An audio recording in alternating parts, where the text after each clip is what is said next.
안녕하세요. 저는 서울에 살고 있는 30대 중반 여자입니다.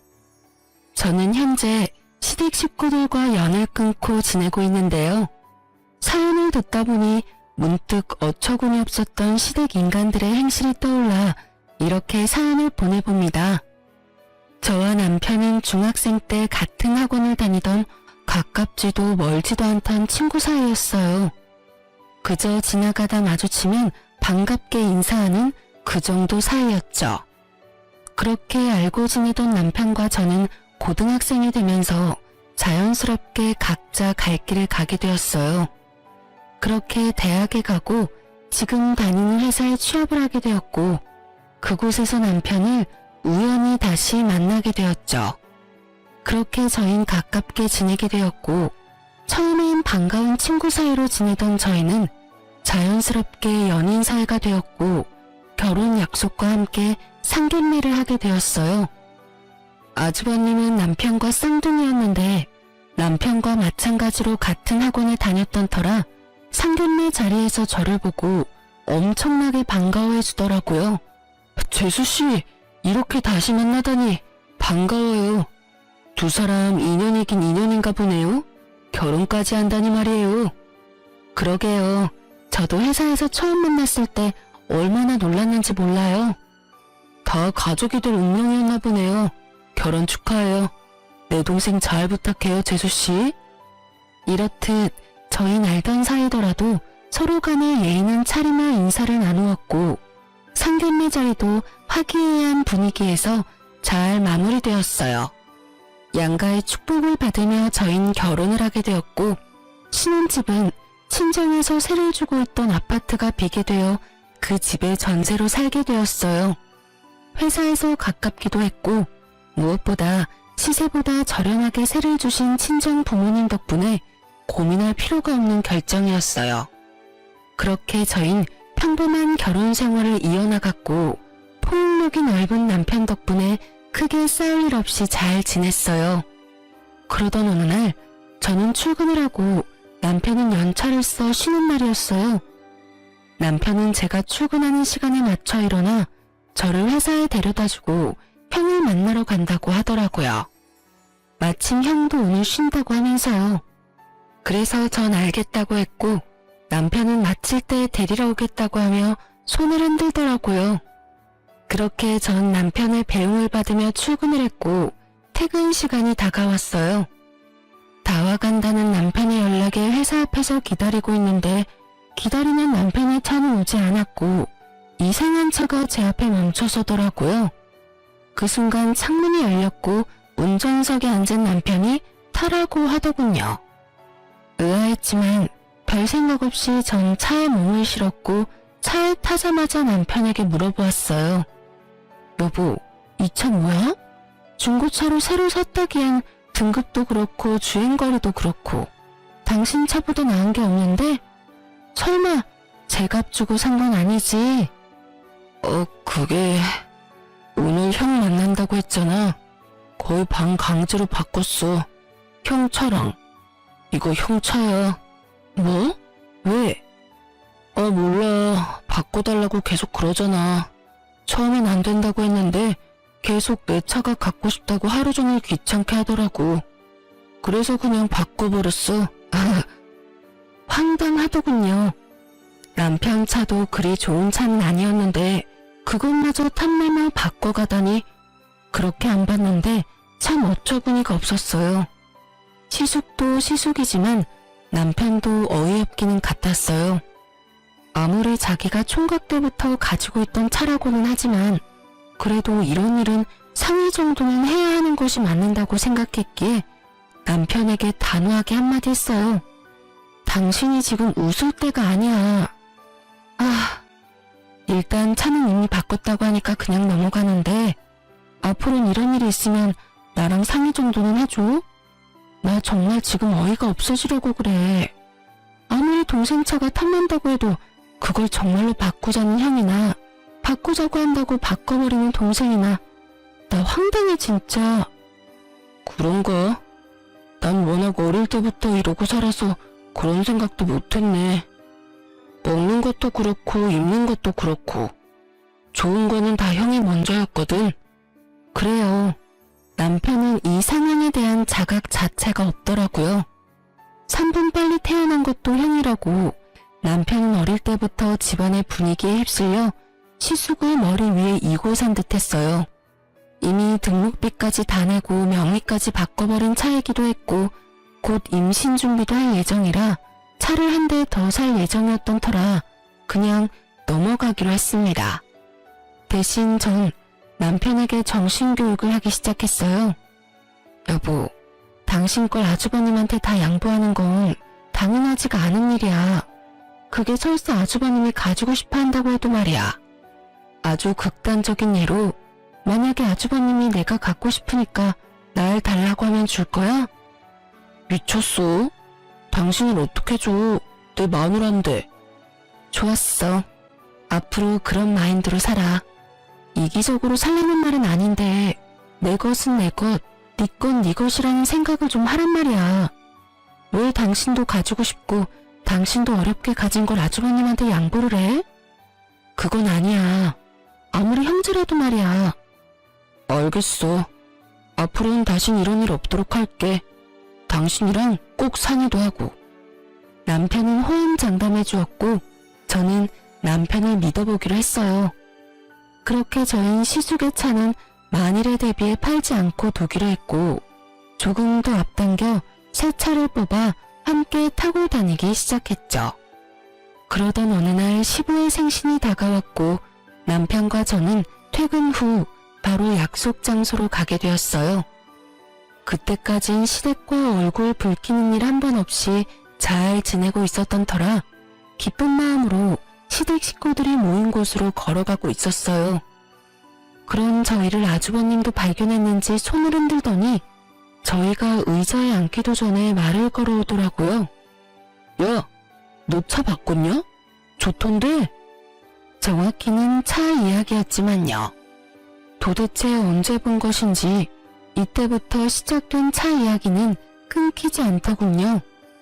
언제 샀어? 나랑 차 바꾼 지 얼마나 됐다고. 그새 저렇게 좋은 차도 다 사고. 능력 좋다. 능력 좋기는 문짝만 우리 거고 다 대출이지 뭐. 우리 이제 임신 계획도 세우고 있고 원래 바꿀까 생각도 하고 있던 터라 그냥 앞당겨서 샀어. 이제 아기 생기고 출산하게 되면 이 사람하고 아기하고 타고 다녀야 하니까 부담되더라도 안전하고 좋은 차로 산 거고. 이렇게 말한 남편은 더는 차 이야기가 하고 싶지 않다는 듯 티가 나게 시부에게 말을 걸며 말을 돌려버렸지만 시숙은 그런 남편에게 끈질기게 차에 대해서 물어보더라고요. 어찌나 캐묻는 것인지 남들이 보면 남편에게 차를 사러 온 손님이라 착각까지 하겠더군요. 남편은 끊임없는 시숙의 물음에 대답하느라 밥은 먹는 둥 마는 둥 했고 전 그런 남편이 신경 쓰여 가만 있을 수가 없더라고요. 사실 시숙의 차 이야기가 거슬리기도 했고요. 아주버님, 차 이야기는 이제 그만하시고 식사하세요. 음식 다 시켰어요. 당신도 얼른 먹어. 아까 회사에서부터 배고프다고 했잖아. 제 말에 시숙은 합주기가 되었고 시모는 사랑하는 장난말을 막은 저의 태도가 마음에 들지 않는지 연신 헛기침하더라고요. 그것도 저를 노려보다시피 하면서요. 시댁 식구들의 분위기를 보아하니 그간 남편이 어떻게 지냈는지 대충 알겠더라고요. 미쳐 날뛰는 시숙과 그런 시숙이라면 뭐든 다 잘한다 했을 시부 시모, 그리고 그 사이에서 뭐든 다 양보하며 살아온 남편까지. 전 시모가 노려보든 말든 남편을 챙겨주며 남편의 길을 살려주었고 저를 노려보던 시모도 이내 저에게서 시선을 거두고 시부와 시숙을 챙겨주더군요.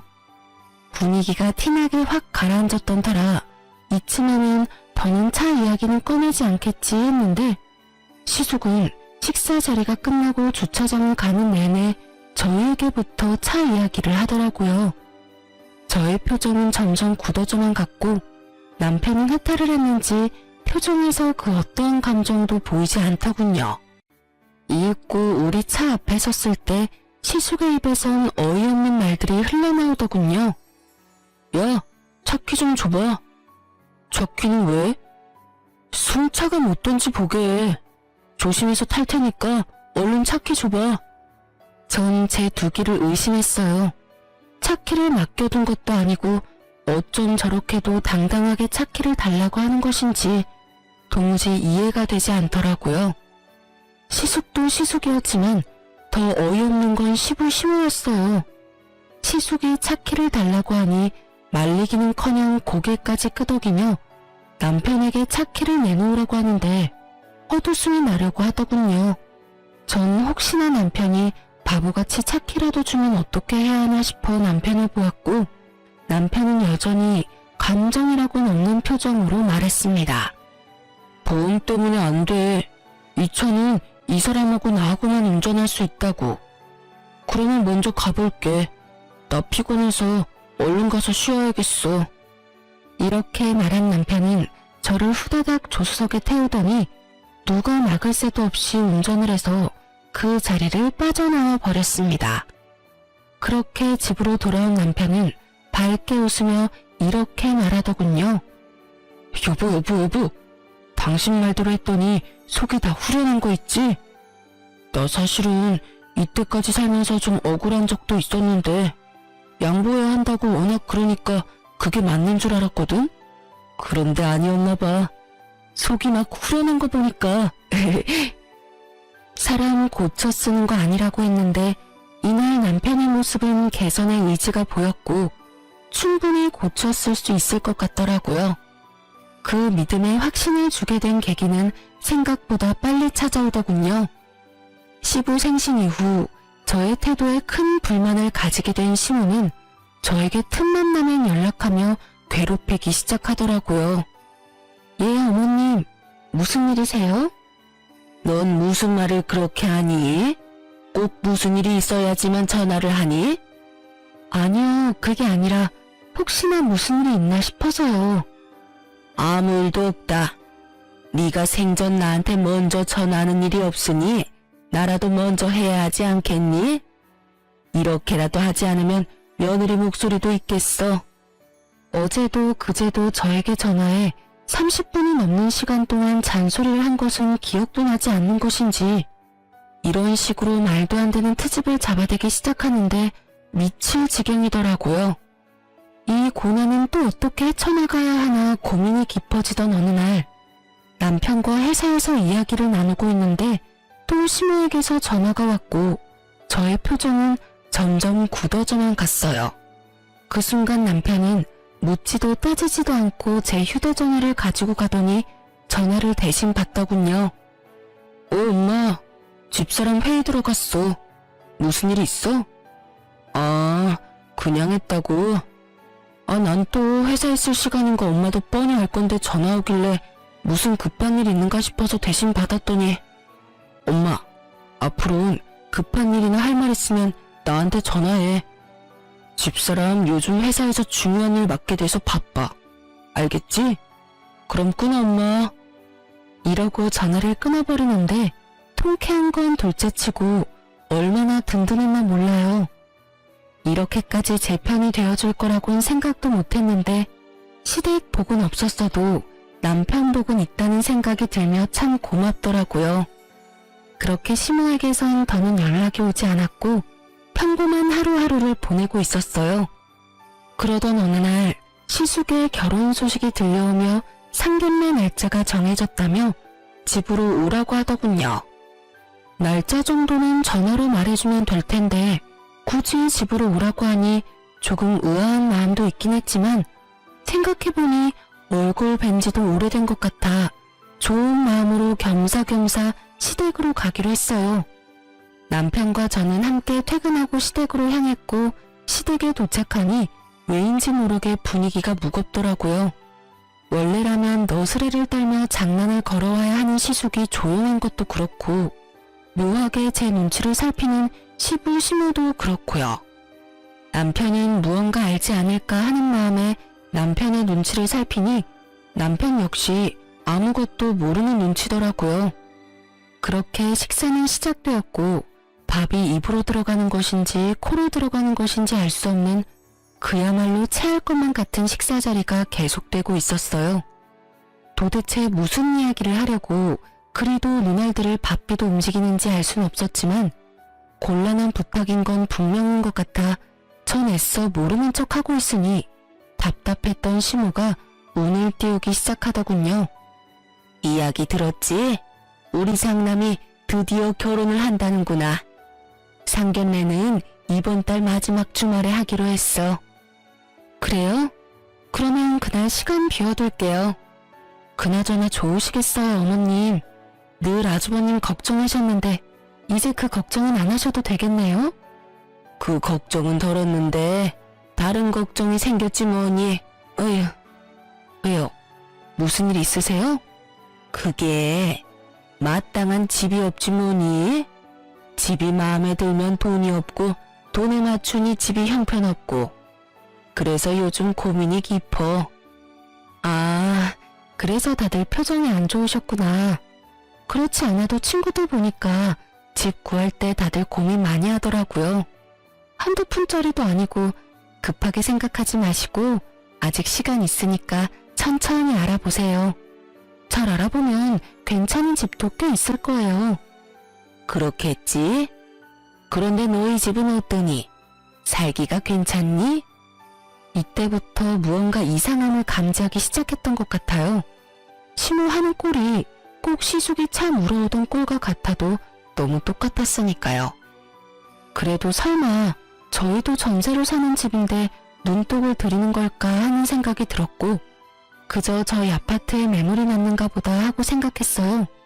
그래서 전 최대한 솔직하게 말했습니다. 신축은 아니긴 하지만 주변에 상가들도 많고 교통편도 좋아요. 무엇보다 회사가 가까워서 저흰 만족하면서 살고 있어요. 제가 이렇게 말하자 시모는 갑자기 제 손을 꽉 잡고 눈을 반짝이며 촉매를 드러내기 시작하더군요. 아가, 그래서 하는 말인데 그 집 우리 장남이 좀 살면 안 되겠니? 너희가 살고 있는 그 집 우리 장남한테 좀 양보해 주렴. 네? 그게 무슨 말이세요? 말 그대로야. 너희가 사는 집 우리 장남한테 좀 주렴. 어차피 그 집 너희 친정집이라고 했잖니. 네 친정의 자식이라고는 너 하나뿐이니 지금은 전세로 새들어 살고 있어도 언젠가는 다 네 것이잖니. 그러니 친정에다가 말 좀 잘해서 일찍 물려달라고 하고 그 집 물려받으면 네 신랑 명의로 해놓으렴. 그때부턴 우리가 다 알아서 하마. 아, 중간에 드는 세금은 우리가 다 알아서 할 테니 그건 걱정도 하지 마라. 우리도 그 정도 생각은 다 하고 있어. 이 무슨 말도 안 되는 헛소리인지 농담이라고 해도 억소리가 날 것 같은데 표정을 보아하니 진담이 분명했고 긍정의 의미로 고개를 끄덕이고 있는 시부와 시숙을 보고 있자니 욕이 나올 것만 같더군요. 전 최대한 흥분을 하지 않으려 애쓰며 말을 이어나갔습니다. 어머니, 그런 말이 어디 있어요. 부모님께서 물려주신다고 하신 것도 아니고 제가 나서서 어떻게 물려달라고 해요. 그리고 혹시나 물려주신다고 한들 그 집을 아주버님께 내주고 나면 저흰 어디 가서 살라고요? 그거야 너희 친정에 집 한 채 더 있잖니? 거기 사는 사람 내보내고 너희가 거기 들어가서 살면 되지 않니?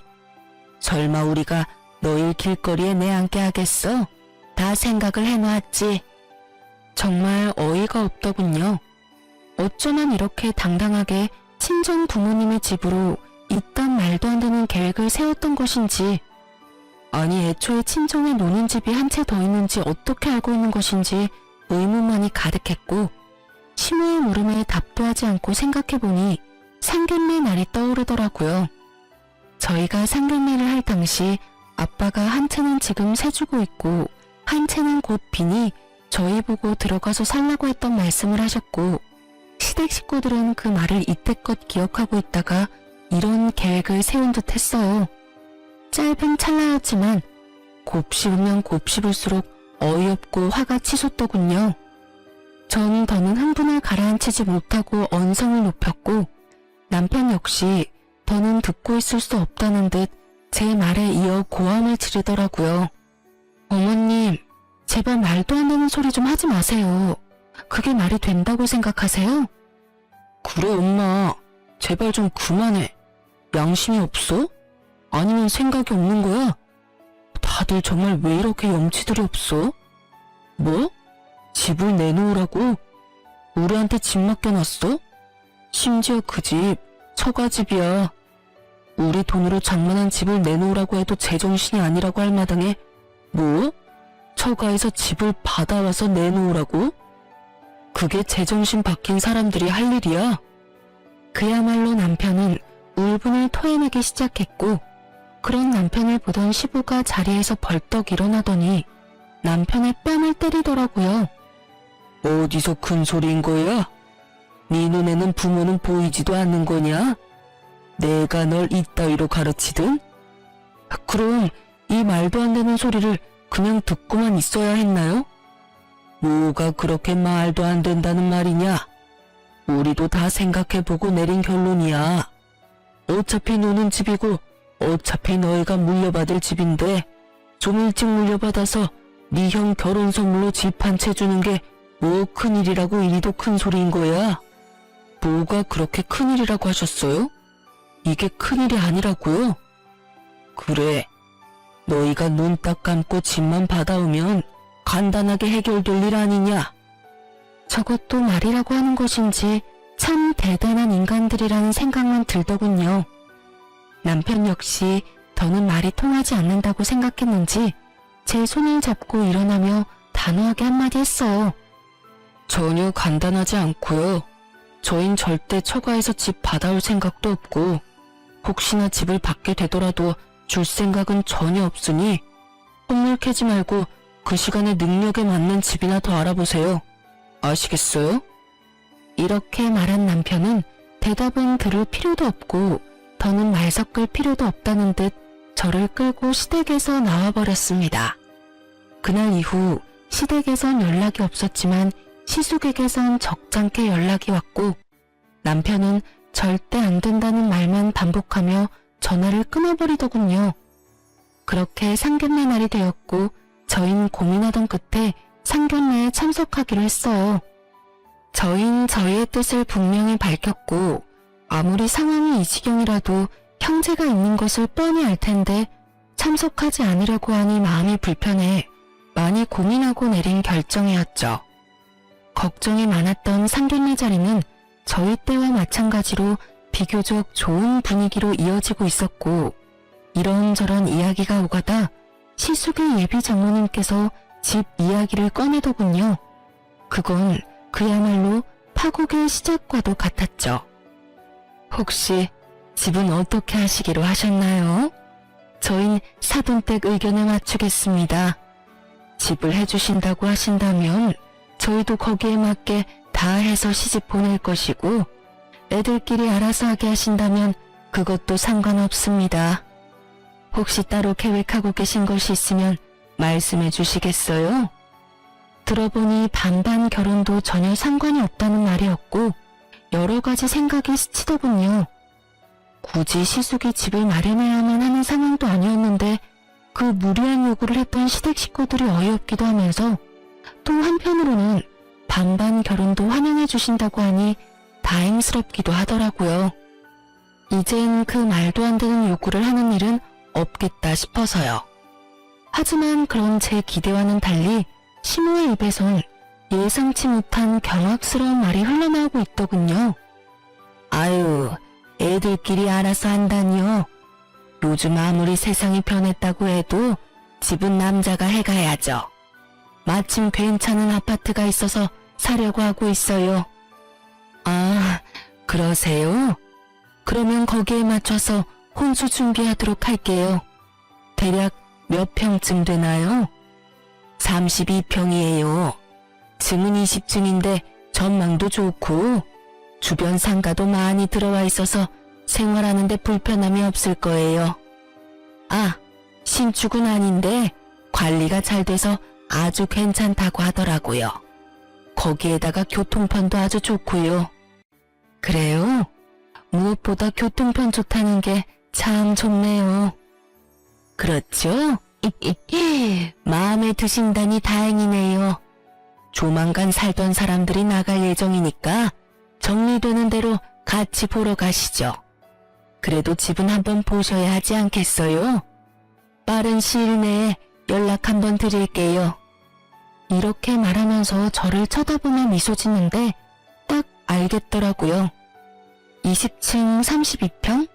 인프라 형성이 잘 된 신축은 아니지만 관리가 잘 된 아파트. 그곳은 바로 저희 집이라는 사실을요. 그래요. 시모는 뻔뻔하게도 준다고 한 적도 없는 저희 집을 얼굴색 하나 변하지 않고 마련할 수 있다고 말하고 있었고 그 머릿속은 뻔했어요. 아마 모르긴 몰라도 상견례 자리에서 공포하듯 말하면 저희가 어쩔 수 없이 집을 내놓을 거라 생각했겠죠. 그 얼마나 어이없고 멍청하게 짝이 없는 생각인 줄도 모르고요. 아니, 친정 부모님 집이 제 집도 아니고 저희가 마련한 저희 명의의 집도 아닌데 어쩌면 그런 생각을 할 수가 있는지 참 황당하더라고요. 신부도 참 날강도 신부보다 더하면 더했지 모자라진 않아 보이더군요. 시댁에서의 마찬가지로 시부 시숙의 표정은 평온하기 그지없음으로써 이 말도 안 되는 생각과 같다는 뜻을 표하고 있었고 저와 남편의 표정은 점점 굳어져 가고 있었어요. 전 상견례 자리고 나발이고 더는 참을 수가 없었고 시모에게 마지막으로 확인하기로 했어요. 어머님, 혹시 지금 마련할 수 있다는 아파트가 저희가 살고 있는 집인가요? 나가야 하는 세입자는 저희고요. 맞나요? 그래, 그때 다 이야기되지 않았니? 우린 충분히 다 설명했다고 생각하는데 할 말 있거든 집에 가서 이야기하자꾸나. 오늘이 어떤 날인지 모르니? 일단 상견례 자리부터 마무리하고 그때 이야기해. 알겠니? 당황하는 기색 하나 없이 뻔뻔하게 그지없는 얼굴로 딱 이렇게 말하는데 정말 헛웃음이 나며 눈앞이 캄캄해질 만큼 감당할 수 없는 화가 오르는 느낌을 받았어요. 떠오르는 많은 말들이 뇌를 거치지 않고 입으로 나오려는 순간 지나치게 차분한 남편의 목소리가 들려오더라고요. 말씀 중에 죄송한데 제가 중요하게 꼭 드리고 싶은 말이 있네요, 사돈 어르신. 지금 저희 쪽에서 말하고 있는 그 아파트는 아마 마련하지 못할 겁니다.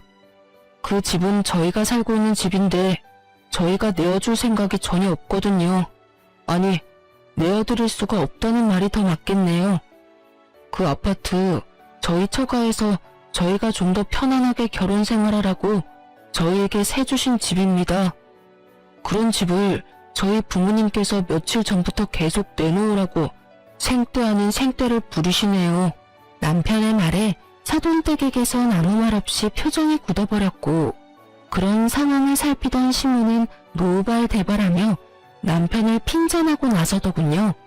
아닙니다, 사돈. 다 오해예요. 넌 왜 그런 말을 하는 거야?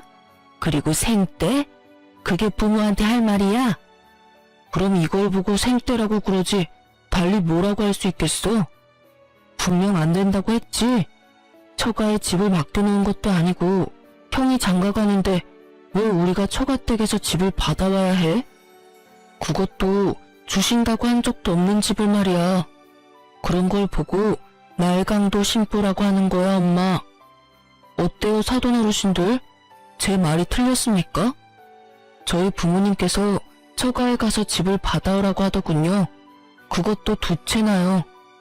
한 채는 지금 저희가 사는 집인데 그 집엔 형이 들어가서 산다고 하고 한 채는 저희 보고 들어가서 살라고 하는데 이게 말이 되는 상황이라고 생각하십니까? 너 정말 그만하지 못해? 이 자리가 무슨 자리인지 잊었어? 네 형 결혼 망치려고 작정했니 너? 결혼 망치려고 작정한 사람은 내가 아니라 식구들이지. 어떻게 하나같이 그런 생각들을 해? 누구 하나 말리는 사람이 없냐고. 그때도 분명하게 말했는데 못 알아들을 것 같으니까 다시 한번 말해줄게. 우린 절대로 처가에 집 달라고 할 생각도 우리가 사는 집 내줄 생각도 없으니까 쓸데없는 꿈 꾸지 마. 알겠어? 내 부모, 내 형이지만 난 정말 이해가 안 된다. 어쩌면 이리도 뻔뻔하게 이런 생각, 이런 말을 할 수가 있는지 말이야. 개판 5분 전. 딱 이 말에 어울리는 분위기가 되고 눈알이 튀어나오게 남편을 노려보며 씩씩거리는 시부 시모와 자신의 예비 처가 식구들의 눈치를 살피는 시숙. 그리고 여전히 평온하기 그지없는 남편 사이에 무거운 정막만이 흐르던 그때 시숙이 입을 열더군요. 너 왜 이렇게 변했어? 너 원래는 이렇지 않았잖아. 다 잊었냐? 네가 가진 건 다 내 거라는 걸. 너 역시 그걸 당연하게 생각하고 이때껏 나한테 다 양보하며 그렇게 살았잖아, 너. 그런데 왜 이제 와서 이러는 거야? 그깟 집 좀 주면 되는 건데. 어차피 네 집도 아니고 처가에 그냥 받아오면 되는 건데 그것도 못 해줘? 자동차는 국말 없이 넘겨놓고 왜 집은 안 되냐고. 이 무슨 제 무덤 스스로 파는 짓거리인지. 시숙은 친절하게도 자신이 얼마나 파렴치하고 상식 이하의 인간인지 스스로 증명하고 있었고 형님이 될 뻔했던 여자의 표정은 실시간으로 썩어가고 있더라고요. 여자의 표정은 보이지도 않는 것인지 시숙의 말도 안 되는 생떼는 계속되고 있었고 그런 시숙의 말을 듣고만 있던 남편은 긴 한숨을 쉬더니 말하더군요. 그래. 나 이때까진 그렇게 살았어. 그게 맞는다고 생각했으니까. 그래, 그게 맞는 거야. 그러니까 이때까지 살던 대로 살아 그냥. 알겠어? 아니, 이제 그게 틀린 거라는 걸 알았어. 그러니까 이제 그렇게 살진 않을 거야. 차 이야기했지? 그깟 차 정도야 형이니까 충분히 바꿀 수 있다고 생각했어. 사실 가격 차이도 크게 나지 않았고 내 돈으로 산 내 차이기도 했으니까. 가족끼리 그 정도는 충분히 해줄 수 있다고 생각했다고. 하지만 집은 엄연히 달라. 그 집은 내 집도 아니고 내 돈은 10원짜리 하나 들어가지 않았으니까. 정 그 집이 탐나면 형이 사. 살 돈이 없으면 전셋값이라도 내고 살아. 그 정도는 내가 장인어른한테 잘 이야기해 볼 테니까 말이야. 단 우리가 사는 가격대는 꿈도 꾸지 말고 시세대로 내고 들어와서 살아. 알겠어? 남편은 오목조목 흥분 하나 하지 않고 말하더라고요. 그 모습을 지켜보고 있는데 든든하기도 하고 통쾌하기도 해서 10년 묵은 채증이 쑥 내려가는 기분마저 들더군요. 이런 제 심정과는 달리 아무 말 하지 않고 있던 시부가 머리 끝까지 화가 나는지 막말을 쏟아내기 시작했어요. 너 이 새끼야, 지금 뭐 하는 짓이야? 네가 제정신인 거야? 이 자리가 어떤 자리인데 여기서 그딴 말을 짓거리는 게야? 그냥 알겠다고 하고 좋게 넘어가도 될 문제를 굳이 이렇게까지 만들어야 속이 시원해? 그때 이 아비한테 한 대 맞고도 정신을 못 차렸구나. 이 쓰레기 같은 놈, 부모 형제한테 이딴 식으로 굴고 네가 잘 될 것 같아? 이렇게 막장 드라마와도 같은 상황은 절정을 향해 달려가고 있었고 내내 말 한마디 없이 지켜만 보고 있던 여자가 자리에서 일어나더니 시숙을 쏘아보며 말하더군요. 와, 진짜 가지가지한다. 당신이나 당신 부모님들이나 다 정상이 아니구나. 난 진짜 이해가 안 돼서 그러는데 지금 본인들이 얼마나 말도 안 되고 상식 밖의 요구를 하고 있는지 정말 몰라? 아, 됐어. 이제 와서 그게 뭐가 중요하겠어. 그냥 우리 파혼하자. 결혼 없던 일로 해. 여자의 말이 끝나자마자 참고 있던 여자의 부모님들은 말 섞을 가치도 없다는 듯 자리를 떠나버렸고 여자도 나가려는 순간 시숙이 무릎까지 꿇고 앉아 여자를 붙잡고 애원을 하기 시작하더군요. 자기야, 왜 이래? 파혼이라니. 결혼을 하지 말자니. 우리 사랑하잖아. 그런데 어떻게 헤어져서 살아? 응? 그러지 말고 다시 생각해. 당신도 나 없이는 못 산다고 결혼하자고 했었잖아. 사랑? 당신 없이 못 살아? 그건 그때고 지금은 달라졌어. 그땐 당신이 이렇게까지 파렴치한 인간인지 몰랐을 때 말이고, 지금은 당신이 얼마나 인간 이하의 생각을 가지고 있는지 다 알아버렸거든. 무슨 말을 그렇게 해? 아파트 때문에 그래? 그거라면 아무 걱정하지 마. 이 녀석이 요즘 좀 제정신이 아니라서 그래. 조금만 기다려주면 내가 무슨 수를 써서라도 아파트 받아올게. 정말이야. 맹세할 수 있어. 시숙의 말을 듣고 있던 여자는 어이가 없다는 듯 시숙의 팔을 뿌리치며 코웃음을 치며 말하더군요. 야, 넌 어떻게 그런 생각을 할 수가 있는 거야? 이제 신기하기까지 해. 내 말 잘 들어. 네가 능력이 안 돼서 부모 도움 받는다고 해도 이해는 했겠지만 한심했을 텐데. 뭐? 동생 처가에서 집을 받아온다고? 그것도 자랑이라고 짓거리고 있는 거야? 아니, 애초에 그게 말이 된다고 생각하는 거니? 난 말이야, 만약에 네가 돈이 없다고 나한테 솔직히 말했으면 반반도 상관없었고 내가 집을 마련해서 올 수도 있었어. 보통 사람들은 이런 생각들을 하고 산다고. 알겠니? 저기요. 그놈의 자기 소리 좀 하지도 마. 소름 끼치니까. 너랑 네 부모님 하는 꼴 보아하니 결혼했다간 모르긴 몰라도 내 인생 말아먹는 건 시간 문제일 것 같은데 너 같으면 그런 결혼 하겠어? 미치지 않고서야 절대 안 하지. 어쨌든 우리 결혼도 우리 만남도 여기서 끝이니까 다시는 내 앞에 나타나지도 말고 연락도 하지 마. 알겠어? 아참, 그리고 너 웬만하면 결혼하지 말고 이번 인생은 그냥 네 부모랑 살아. 괜히 애먼 여자 데리고 와서 인생 망치지 말고. 알겠니? 사이다와도 같은 발언을 마친 여자는 저희 부부의 앞에 서서 감사 인사를 전하더군요. 정말 감사해요. 그런 말까지 해주시는 게 쉬운 일이 아니었을 텐데 다 말씀해 주셔서 덕분에 인생 구제했네요. 정말 감사해요. 여자는 그대로 나가버렸고 모두가 떠난 그곳에서 저흰 그야말로 공공의 적이 되어버렸더군요. 시모는 온갖 욕을 하고 있었고 시부는 먹지 않고 뒀던 식전주를 연신 들이키고 있더라고요. 시숙은 남편을 한 대 칠 요량으로 주먹을 부들부들 떨고 있었고요. 너 이 자식, 너 때문에 지금 내 결혼이 깨졌어? 너 이걸 어떻게 책임질 거야? 내 인생 어떻게 할 거냐고. 그걸 왜 나한테 물어? 형 인생 형이 알아서 해야지. 그리고 앞으로는 이때껏 내가 부모님께 주던 생활비도 드리지 않을 거니까 형이 알아서 해. 오늘 보니까 굳이 나 혼자 부모님을 챙길 필요가 없어 보이더라고. 당연히 대신 내주던 부모님 대출금도 마찬가지로 내주지 않을 거니까 그것도 이제부턴 형이 감당해. 뭐라고? 갑자기 그건 왜? 내가 돈이 어디 있어?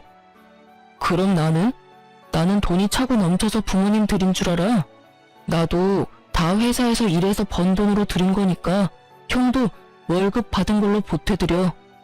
잘난 장남이 이제부턴 알아서 하라고. 못난 차남한테 바라지 말고. 그리고 형이 이때까지 빌린 돈도 다 갚아. 이때까지 나한테 돈 빌릴 때마다 온 메시지도 다 보관하고 있고 입출금 내역도 고스란히 다 남아있으니까 한 푼도 빼지 말고 다 갚아. 혹시나 해서 말인데 안 갚으면 아무리 가족이라도 경찰에 신고할 테니까 그런 줄 알고. 그럼 우린 이만 가볼게. 더 있다가 귀가 썩을 것만 같아서 말이야. 그렇게 저흰 돌아와 버렸고 시댁에서 오는 모든 연락을 받지 않았어요. 시숙은 예상대로 돈을 갚을 생각이 없어 보였고 남편은 그런 시숙을 경찰에 신고를 해버렸어요. 처벌을 할 생각까진 없었지만 겁을 주기 위해 하는 신고라고 하더군요. 남편의 생각이 통했는지 경찰에 신고를 한 날 시숙에서 전화가 끊이지 않고 오더라고요. 왜 계속 전화질이야? 너 진짜 미쳤어? 그렇다고 정말 신고를 하면 어쩌자는 말이야. 경찰서에서 전화까지 왔다고. 그러게 내가 돈 갚으라고 했잖아. 경찰에 신고한다고. 야, 이 미친 새끼야. 네가 인간이야? 어떻게 이렇게까지 하냐고. 이렇게까지 해야 형이 내 돈을 갚을 것 같더라고. 이제 내 의지는 잘 알았을 테고 푼돈 가지고 시간 끌지 말고 주말까진 기다려줄 테니까 다 갚아. 만약에 이번에도 내 경고 무시하면 다음 주엔 경찰서에서 보게 될 테니까 그런 줄 알고 전화 끊어. 남편은 그대로 전화를 끊어버렸고 저를 향해 옅은 미소를 보여주더군요. 착잡해 보이더군요. 하지만 그 착잡함도 잠시 소식을 전해 들은 시부모가 집으로 찾아왔고 문을 열어주지 않으니 동네가 떠나가라 소리를 지르고 문을 두드리더군요. 그런 자신의 부모의 모습에 오만정이 떨어진 듯 남편은 아무 말이 없었고요. 그렇게 끝까지 밑바닥을 다 드러낸 시부 시모는 저희가 도무지 문을 열어줄 기색도 보이지 않자 돌아가 버렸고 주말이 되기 전 시숙은 돈을 입금했더라고요. 그렇게 저흰 시댁과의 모든 연락을 끊고 살았고 처음엔 많이 힘들어하던 남편도 시간이 지나자 점점 표정이 밝아지더군요. 여보, 나 사실은 많이 힘들었어. 그래도 부모님 있고 가족인데 이건 너무하나 싶기도 했고 말이야. 그런데 지금 생각해보니까 왜 진작 그러지 않았나 싶을 정도로 홀가분하고 행복해. 내가 진작 이런 결단을 내렸어야 했는데. 그랬다면 당신이 그런 일을 겪지 않아도 됐을 텐데. 미안해. 당신이 미안할 게 뭐 있어. 난 당신이 그런 결정을 내려준 것만 해도 고맙고 미안하고 그래. 그나저나 당신 집에선 더는 연락 없어? 응. 요즘엔 조용하네. 그거 참 다행이라고 하려는 순간 양반은 못 되는지 시모에게서 전화가 오더군요. 한동안 뜸했던 시모에게서 온 연락이라 남편은 잠시 고민을 하다 전화를 받았고 시댁은 그야말로 파탄이 나 있더군요. 무슨 일이야? 이제 다신 연락하는 일 없는 줄 알았는데. 아들, 엄마 아빠 좀 살려줘. 우리가 다 잘못했어. 왜 나한테 그런 말을 해? 그 잘난 장남은 어떻게 하시고. 그게 그놈 집 나갔어. 글쎄 네가 보태주던 돈을 다 자기가 내야 한다고 생각하니까 그게 아까웠는지 갑자기 독립을 한다고 하면서 짐을 싸서 나가버렸지 뭐야. 그리곤 연락조차 안 된다. 그래서? 그래서라니? 너도 알다시피 우리한테 돈이 어디 있어? 이 집 마련하느라 그나마 있던 돈도 다 쓰고 집 대출금만 남은 거 너도 알잖니? 이제 와서 일을 할 수도 없는 노릇이고. 그래서 하는 말인데 예전처럼 돈 좀 도와주면 안 되겠니? 앞으론 다른 건 바라지도 않으마. 그저 네 부모 생활만 할 수 있게 좀 도와주렴. 엄마, 잘 들어? 앞으로 나 우리 식구들이랑 연 끊고 살 거야.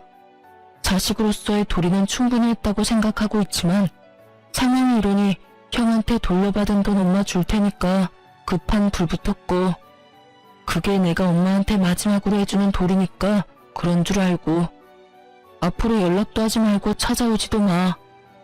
너 정말 대단한 놈이구나. 어떻게 부모한테 이렇게까지 해?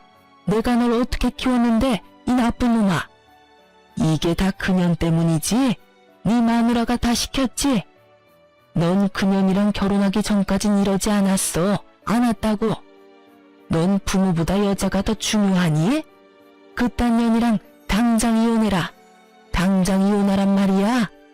시모의 절규 섞인 고함이 들려오고 남편은 아무런 대꾸도 하지 않고 전화를 끊어버리고선 시댁 식구들의 번호를 다 차단해버리더군요.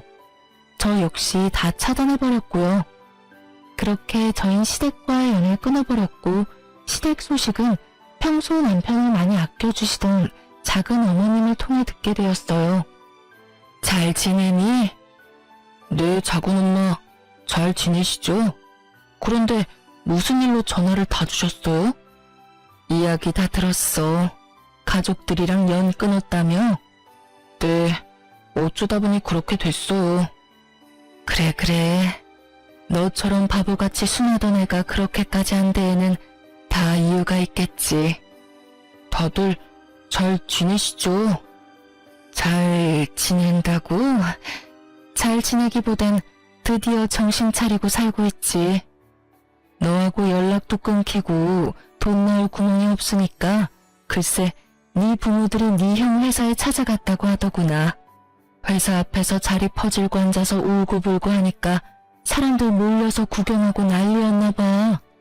그 사람 많은 회사 앞에서 네 형이랑 네 부모랑 큰 실랑이가 일어나고 네 형이 결국 네 부모님들을 내팽개치다시피 하고 도망쳤다고 하더구나. 그러니 어떻게 됐겠어? 입 달린 것들은 다 한마디씩 하고 부모 버린 자식이라고 회사의 소문이 파다하게 다 퍼졌을 거야.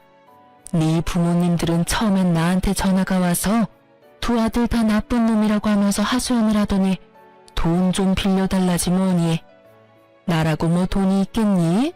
아니 있다고 해도 안 빌려주지. 그래서 없다고 했더니 그 자랑자랑하던 집 팔고 작은 집으로 이사했다고 하더라. 그 덕에 빚은 대충 다 갚은 것 같던데 생활비가 없으니 소일거리라도 하면서 근근히 생활하고 있나 봐. 그러니 이제라도 정신 제대로 차린 거 아니겠어? 제가 참 뭐라고 해야 할지 모르겠네요. 저 역시 부모 버린 건 마찬가지니까요. 그런 말 하지 마라. 내가 말했지? 너 같은 애가 그렇게까지 했을 땐 다 그만한 이유가 있을 거라고. 내가 처음 시집 왔을 때 네가 3살이었어. 넌 그때부터 몇 분 일찍 태어난 형도 형이라고 얼마나 눈치를 살피던지. 그 어린 게 뭘 안다고 그렇게 했겠어? 다 네 부모가 그렇게 강요하면서 키웠으니까 그랬지. 난 네가 이렇게 해주길 내심 바랬단다. 그러니 그런 죄책감은 가지지 말려무나. 살다가 더 많이 살아가다가 네 마음도 많이 누그러지고 네 부모님들도 반성 많이 하면 그때나 돼서 한번 찾아뵙거라. 그러면 되는 거야. 그렇게 말씀해 주셔서 감사해요. 그래. 이런 말하기 그렇지만 이제라도 연 잘 끊었다. 이제부턴 네 가정 잘 꾸리고 살아가. 이제 네 가족은 네 집사람이니까 행복하게 해주렴.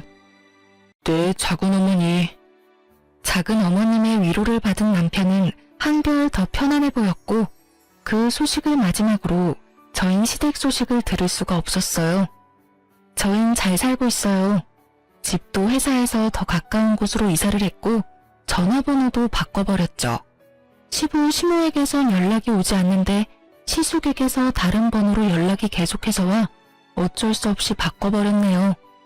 다행스럽게 시숙은 회사로는 찾아오지 않았고 시부모는 남편에게 워낙 관심이 없었던 터라 남편의 회사를 모를 거라고 하더군요. 그래서 회사는 계속 잘 다니고 있어요. 아, 그리고 저 임신을 했어요. 지금은 5개월째이고 아기도 저도 아주 건강하답니다. 출산이 다가올수록 어쩔 수 없이 시부모님 생각이 나더라고요. 그래서 남편에게 혹시나 연락을 하고 싶다면 그렇게 해도 된다고 했더니 남편은 이렇게 말하더군요. 사실 생각이 나지 않는다면 거짓말이지. 그래도 나 연락 안 할 거야. 이런 일로 연락하기 시작하고 다시 왕래하기 시작하면 같은 일이 반복될 게 뻔해. 덩달아 우리 애한테도 피해가 갈 거고. 난 이제 그런 일 내 가족이 겪게 하진 않을 거야. 남편의 뜻은 확고해 보였고 저도 그 이후론 말을 꺼내지 않았네요. 그러면서 하는 말이 그래도 돌아가시기 전엔 연락을 드려 찾아뵐 것이라고 했고 그땐 저도 함께 하겠다고 했어요. 저흰 이렇게 살고 있어요. 요즘 남편과 저의 유일한 낙은 건진 때마다 무럭무럭 자라고 있는 아기를 보는 것이네요. 원래도 다투는 일이 거의 없었는데 임신을 한 후엔 더 다툴 일도 없고 아주 잘 지내고 있어요. 이렇게 저의 시댁과 인연을 끊게 된 이야기는 끝이 났습니다. 긴 사연 함께 해주셔서 감사해요. 그럼 전 이만 물러가 볼게요. 좋은 하루 되세요.